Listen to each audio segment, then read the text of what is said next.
News with Matt Gilmore.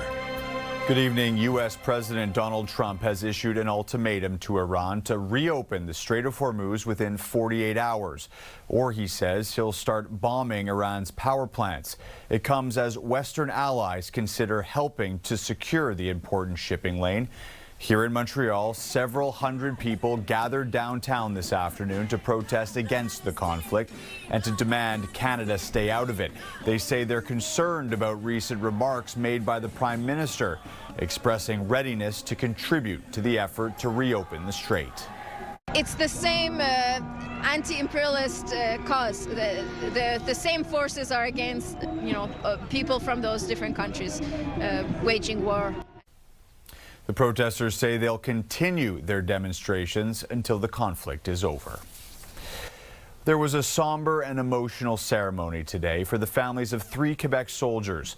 They were honored for their service in Ukraine. Sweeta Rassi reports. For some in the room, it was difficult to hold back the tears. There is nothing nobler than risking your life for other people.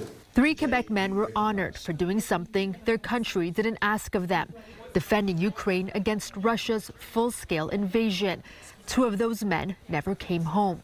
From Joliette, Quebec, Jean-François Rattel was 38 years old. He died on the front lines in 2024.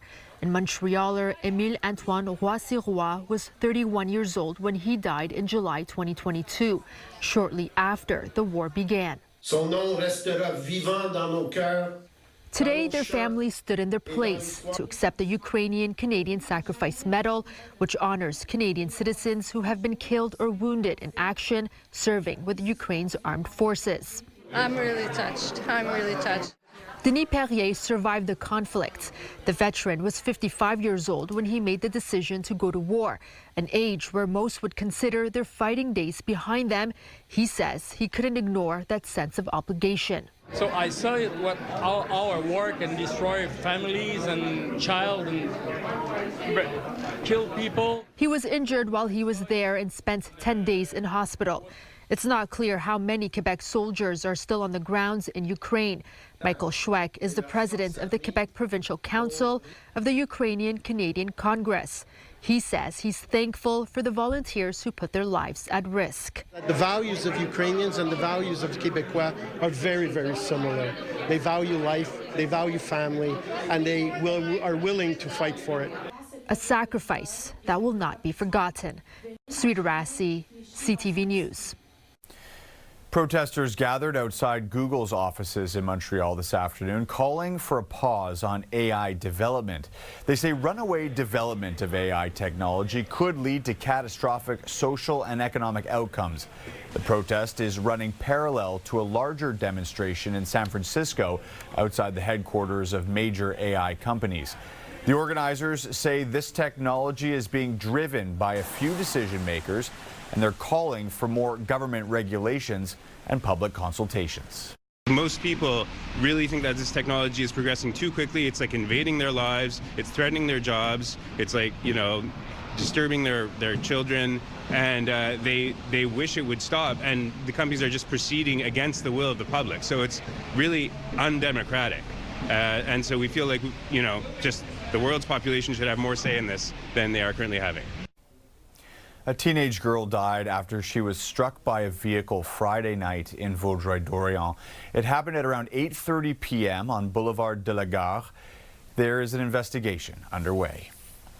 Also Friday night, a 25-year-old driver was killed after his car veered into oncoming traffic on Route 137 near Granby. The vehicle hit a pickup truck going the other direction. The driver of the truck was taken to hospital. His injuries are not life-threatening. Well, 2 candidates vying for the leadership of the CAQ faced off in a debate today. Christine Frechette and Bernard Drainville were questioned on the economy, Canada-U.S. relations, and infrastructure, among other topics. The third link sparked one of the most heated exchanges. Frechette accused Drainville of putting his ego ahead of what residents want, advocating for a route she says nobody wants.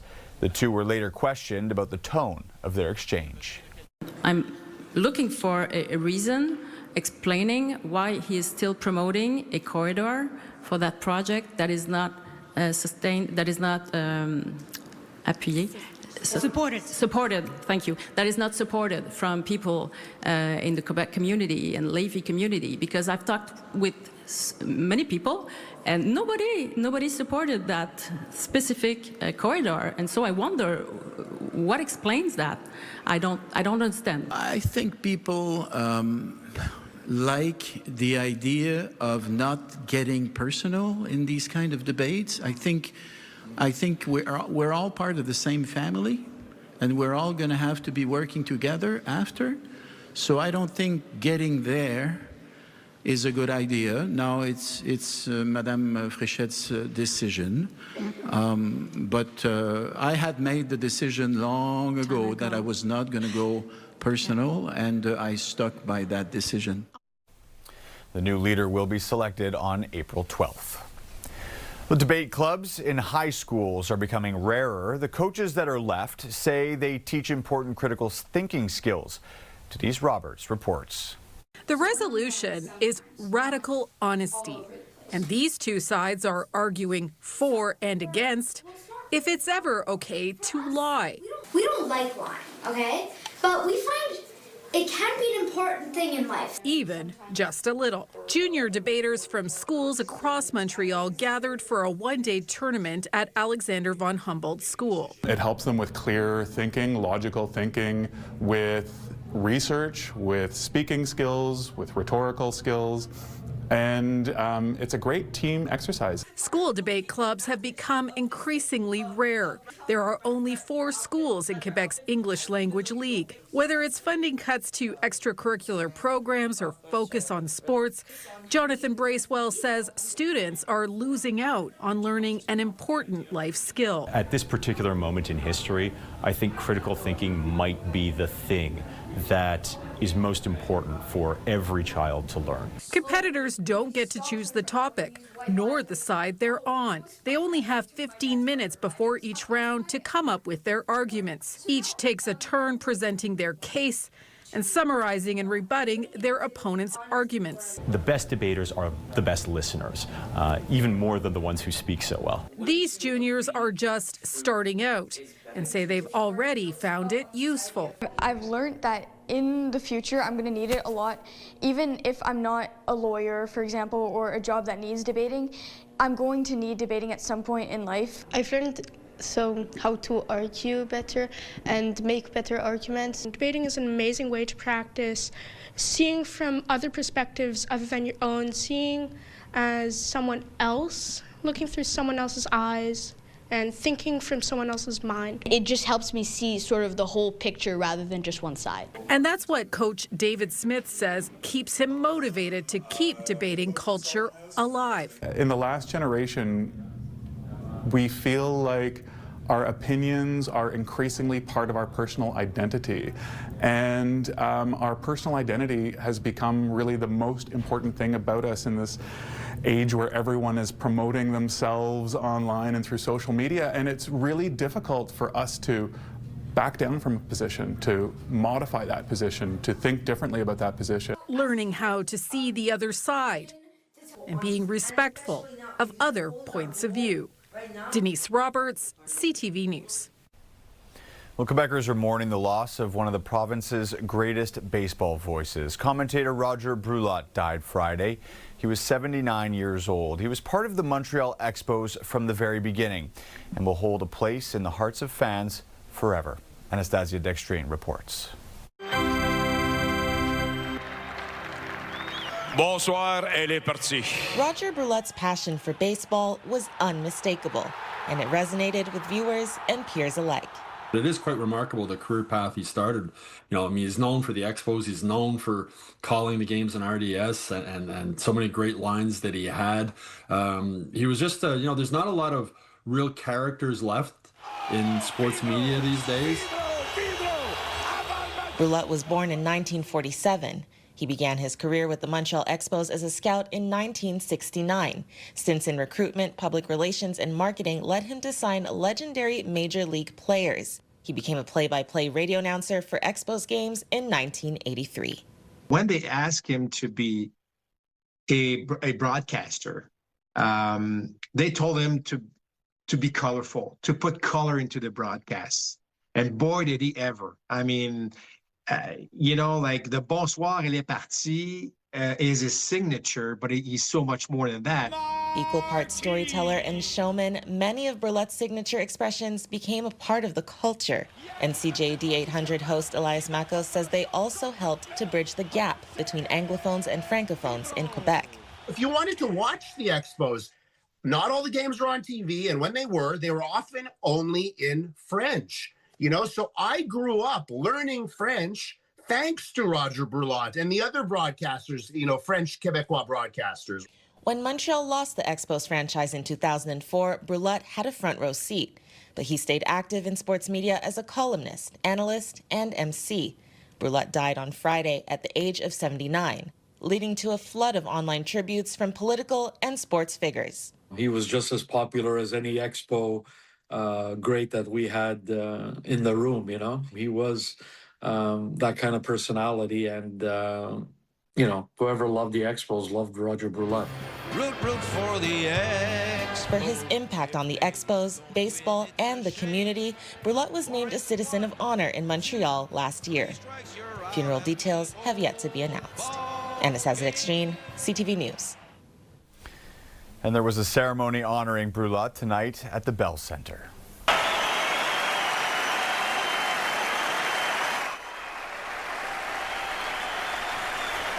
But after that emotional ceremony, the game did not disappoint. Juraj Slavkovsky got the Habs on the board in the first.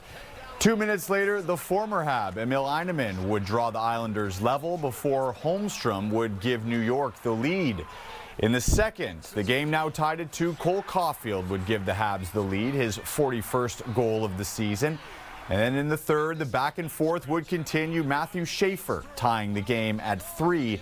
But Montreal would answer back quickly. Caden Gooley makes it 4-3. Then it was Caulfield time. Mr. Saturday Night adding not 1 but 2 more goals, his 3rd career hat trick and 43rd goal of this season. The final score, a blowout, 7-3, Montreal. Weather brought to you by Gratian Scaff. Second pair is a gift event including designer frames. A second pair free for a limited time. Now for a look at your forecast, we're still sitting at 3 degrees in Montreal, but we are heading down to an overnight low of -3. With snow starting overnight, expect about 1 to 3 centimeters by the time you wake up tomorrow. In the morning, the snow will continue all the way through till the mid-afternoon. So if you're heading to the St. Patrick's Day parade, make sure you're dressing appropriately. For the rest of the week, sun and cloud hovering at around 0 degrees for most of the week, with some more snow expected on Thursday. Still ahead, the fog of war thickened by AI. Since the start of the war in Iran, AI-generated images and videos have been flooding social media, pushing misleading or sometimes false narratives, making it hard for people to fully understand what's really going on. Carmi Levy is a tech analyst and joins me now. Hi, Carmi. Good to be with you, Matt. Carmi, propaganda is nothing new during war, but with the use of AI now, what do you make of the way it's sort of progressing? It's definitely off the charts. I mean, what we are seeing is an escalation in both the volume and sophistication of what we like to call synthetic assets. So whether it's misinformation, disinformation, deep fakes, videos masquerading as real when in fact they were created or edited using artificial intelligence, they are being used by pretty much everyone. So, you know, the Iranian regime as well as the American administration to kind of push their narrative of how things are going. Makes it really difficult to determine what is real and what is not. We have seen footage that claimed as real that was simply recycled content from China or from Ukraine. We have also seen video game footage recycled or trying to be passed off as real. And so it's almost impossible to kind of see through that digital fog of war because everyone is kind of flooding the channels with this content, making it almost impossible to figure out what is going on.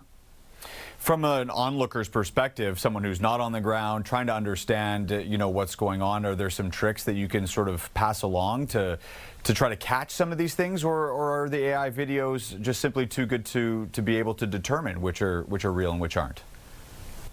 Well, they're certainly getting better all the time, but we can still lean in and look for those obvious tells. You can see things, the physics aren't quite there. The shadowing might be a little bit off. In some cases, you can actually download the video and run it through a chatbot, and it'll actually tell you if, in fact, it thinks it's real or not. Or just as easily, check to make sure that you know where it's coming from. If you can confirm the source and it's a legitimate source, then chances are it's legit. If you can't, do not engage with it. Do not share it on your social media channels. Instead, just report it as synthetic.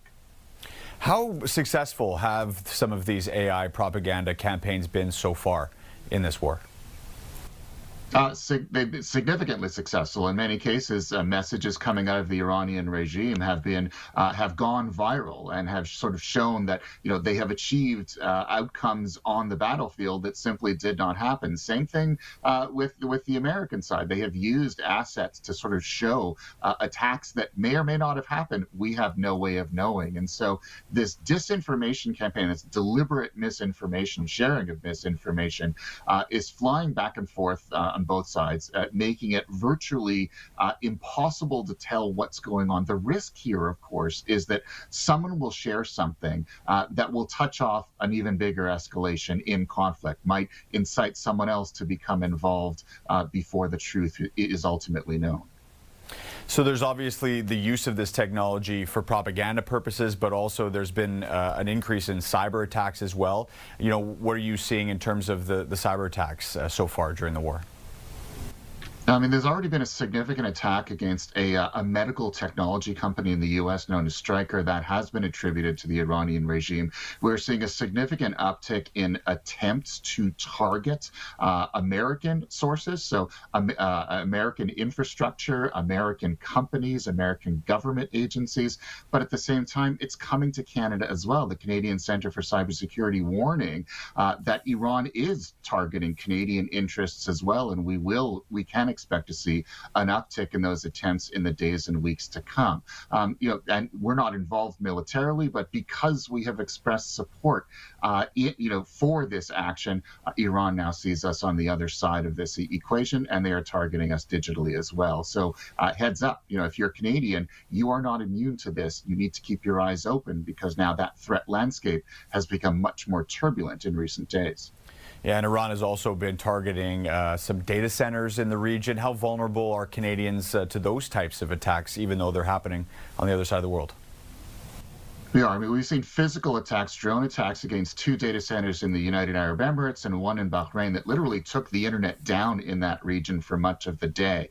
But they're also warning that Canadian data centers could be at risk as well. Obviously, they're not going to be lobbing drones directly into Canada, but they can certainly target our data infrastructure, our technology infrastructure, using digital attacks. And of course, because most of our lives are now spent in the cloud, data centers underpin that cloud. Take a data center out here in Canada, most of our online services will not work. So obviously, those operations are taking greater precautions to make sure that they're better protected, but Canadians need to be ultra aware of this as well.